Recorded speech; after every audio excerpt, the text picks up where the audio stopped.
이 시간 우리에게 주시는 하나님의 말씀 사사기 11장 1절에서 7절까지 말씀입니다. 구약성경 381쪽입니다. 길르앗 사람 입다는 큰 용사였으니 기생이 길르앗에게서 낳은 아들이었고 길르앗의 아내도 그의 아들들을 낳았더라. 그 아내의 아들들이 자라매 입다를 쫓아내며 그에게 이르되 너는 다른 여인의 자식이니 우리 아버지의 집에서 기업을 잊지 못하리라 하지라. 이 입다가 그의 형제를 피하여 독당에 거주하며 장류가 그에게로 모여와서 그와 함께 출입하였더라. 얼마 후에 암몬 자손이 이스라엘을 치려하니라.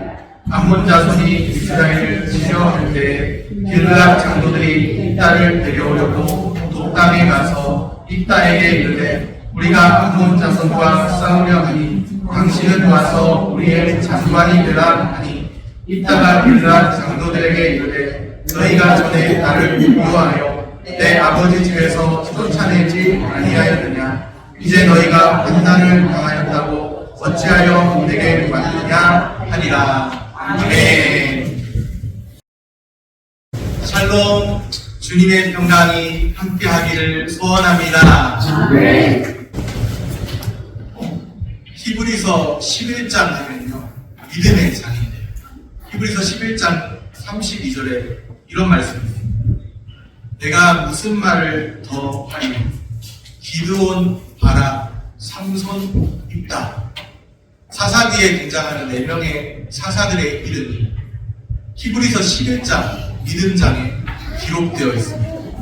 내가 무슨 말을 더 하리요? 기드온, 바락, 삼손, 입다. 오늘 본문 사사기는 입다에 대해서 말씀합니다. 입다에 관한 첫 말씀이 무엇인가요? 오늘 본문의 1절에 보면 길르앗 사람 입다는 큰 용사였으니 큰 용사라고 말씀하죠. 입다 이전에 이스라엘의 지도자로 다스렸던 기드온이라는 사람이 있었는데 그 기드온도 큰 용사로 불렸었죠. 입다도 큰 용사로 불립니다. 우리 모두가 다 믿음의 큰 용사 되면 너무나 좋겠습니다. 공동번역에서는 1절을 이렇게 번역합니다. 마침 길르앗 사람 가운데 입다라는 굉장한 장사가 있었는데 큰 용사를 굉장한 장사 그렇게 번역합니다. 큰 용사 입다는 처음부터 큰 용사였고 굉장한 장사였던 것이 아닙니다. 그의 출신이 어떤지 1절을 계속 보면 기생이 길르앗에게서 낳은 아들이었고 누가 낳은 아들이라면 기생이라고 말하죠. 기생에 해당하는 그 원어를 살펴보면 돈을 벌기 위해 자리를 옮겨가면서 율락행위를 하는 창녀를 뜻합니다. 공동번역 현대인의 성경 등 많은 현대판 성경에서는 그래서 아예 창녀 그렇게 번역했습니다. 성적인 어떤 율락행위를 하는 여성 창녀 그렇게 번역하고 있죠. 그러니까 입다라는 이 사람은 출신이 길르앗이라는 사람이 창녀의 몸에서 얻은 그런 아들입니다. 입다의 출신은 어떤 귀족의 그런 자제감이 비천했다는 것이죠. 출신이 비천했다는 것이죠.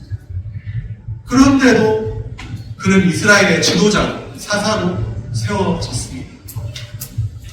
아무리 비천한 사람이라도 주께서 사용하시는 사람이 될 수 있습니다. 난 안 돼. 나는 이게 한계야. 나는 더 이상 안 돼. 나는 여기까지가 한계. 나는 내 환경이 이렇고, 나는 내 상황이 이렇고, 나는 더 이상 힘도 없고, 나는 가진 것도 없고, 나는 안 돼. 그런 사람들, 하나님께서 사용하고자 하시면 하나님의 거룩한 은혜의 도구로 사용될 수 있습니다. 하나님께서는 사람의 외모 보지 않으십니다. 우리는 사람의 외모를 보고 따지고 어떤 사람의 학력이나 이력이나 다른 스펙이나 다른 것 가지고 따지지 마. 지식 수준이나 경제 수준이나 어떤 여러 가지 다른 가지고 있는 걸 가지고 따지지 마. 하나님은 사람의 외모 보지 않습니다. 그런데 입다가 큰 용사로 사용되기까지 그의 일생은 순탄하지는 않았어요. 2절 말씀입니다. 빌닷의 아내도 그의 아들들을 낳았더라. 그 아내의 아들들이 자라매 입다를 쫓아내며 그에게 이르되 너는 다른 여인의 자식이니 우리 아버지의 집에서 기업을 잊지 못하리라 한지라. 입다를 뭐 했다고 하죠? 쫓아내며 입다를 쫓아내며 귀천한 출신으로 자랐는데 다른 이제 아버지의 다른 아내에게서 얻은 그 아들들이 자라서 입다를 쫓아내며 추방을 당했습니다. 일찍이 배다른 형제들이 아버지의 유산을 나누지 않기 위해서 추방했습니다. 아버지의 집에서 기업을 잊지 못하게 그러면서 쫓아냈어요. 추방당했습니다. 추방당할 때, 아버지 집에서 추방당할 때 얼마나 서러웠을까 생각해봅니다. 입다의 근처에는 어떤 사람들이 모였냐 하면 오늘 성경 말씀에도 나오는데 잡류가 모여서 함께 했습니다. 3절에 보면 잡류가 그에게로 모여와서 그와 함께 출입하였다. 잡류가 도대체 어떤 사람들입니까? 잡류는 어떤 사람들이냐? 재산이나 사회적 신분이 없이 유랑하는 무리를 일컫는 말입니다. 잡류라고 표현했지만 실제로는 건달입니다. 현대판 새번역 성경에서는 건달패들이 입다에게 모여들어 그를 따라다녔다. 그렇게 되어 있죠. 또 현대인의 성경에 보면 못된 녀석들이 그에게 모여 그를 따라다녔다. 건달패들, 못된 녀석들, 그런 사람들이 입다 주변에 모였다는 거예요. 그런 잡류가 입다를 추종했다는 뜻입니다. 한번 생각해 보십시오. 창녀가 낳은 아들로 출신이 비천합니다. 형제들에게 추방당했죠. 건달패와 어울려 다녔습니다. 그런 입다가 큰 용사가 되고 사사로 부르심을 받았다는 그 자체가 어떻게 설명될 수 있을까요? 우리는 또 어떻습니까? 우리가 하나님의 사람으로 부르심을 받았다는 그 자체가 어떻게 설명될 수 있습니까? 은혜 외에는 달리 설명될 길이 없습니다. 사사시대 그 혼돈 속에서 주님의 부르심을 받아서 사사로 세워졌습니다.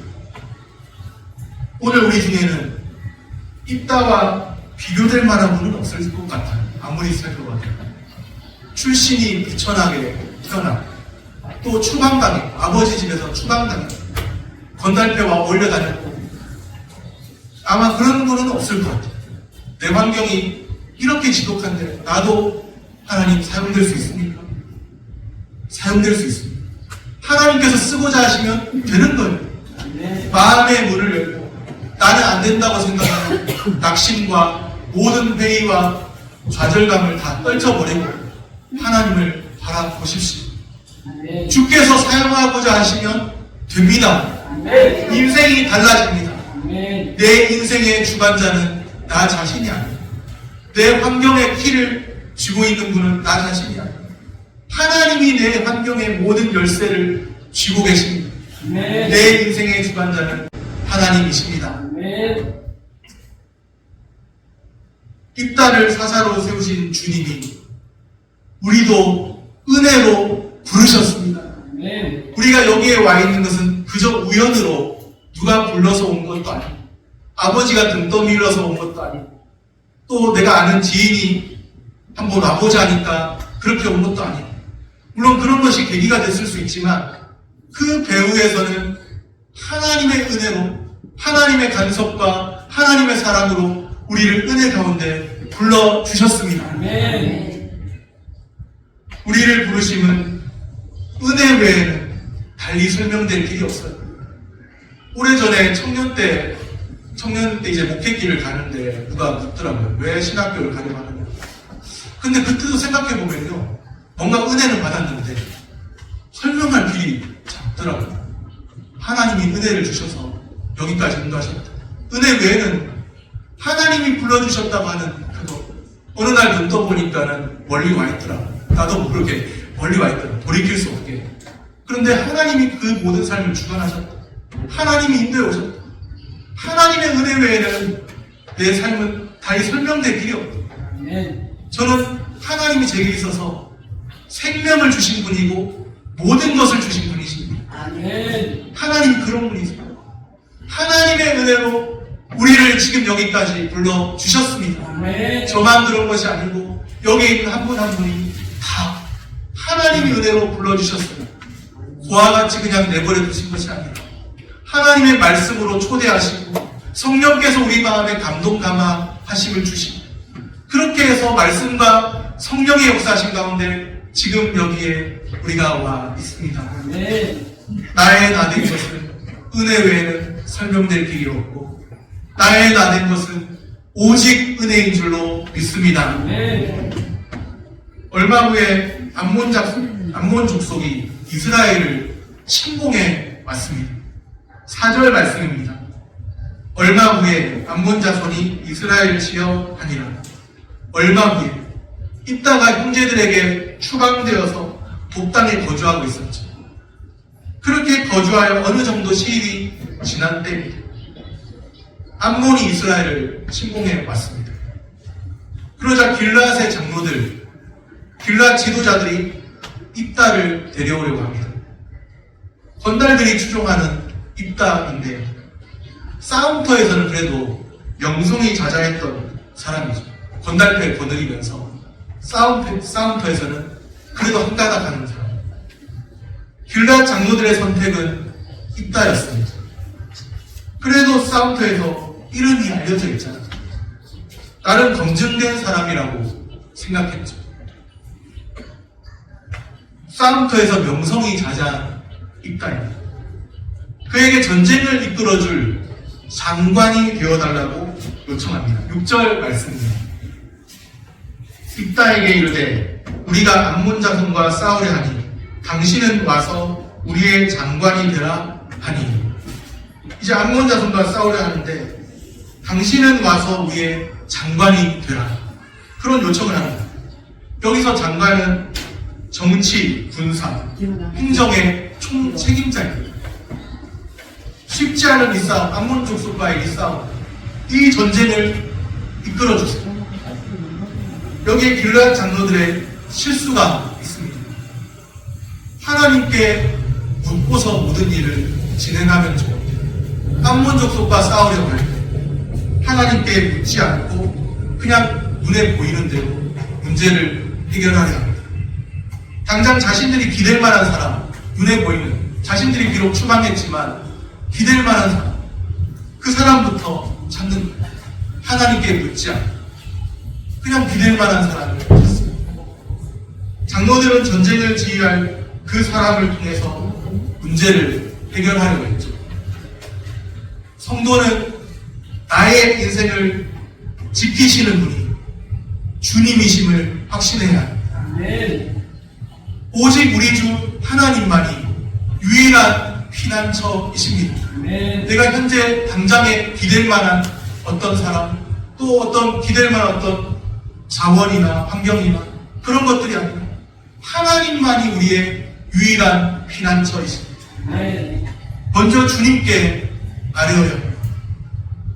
오늘도 피난처 되시는 주님께 내 모든 환경, 내 모든 삶의 염려들을 다 주께 맡기고 아뢰시기를 바랍니다. 우리 삶의 유일한 피난처이신 주께서 지금도 우리 삶을 주관하고 계시는 줄로 믿습니다. 내 인생의 주관자 되시는 그 하나님께 나의 삶을 믿음으로 맡기며 사시기를 바랍니다. 말씀을 정리합니다. 우리를 부르심은 은혜 외에는 달리 설명될 길이 없습니다. 성도는 나의 인생을 지키시는 분이고 다른 그 누구가 아니라 살아계신 나의 주, 나의 하나님이심을 믿어야 합니다. 내 인생의 주관자 되시는 하나님을 신뢰하고 그의 은혜로우신 부르심에 응답하며 사시기를 축복합니다. 기도하겠습니다.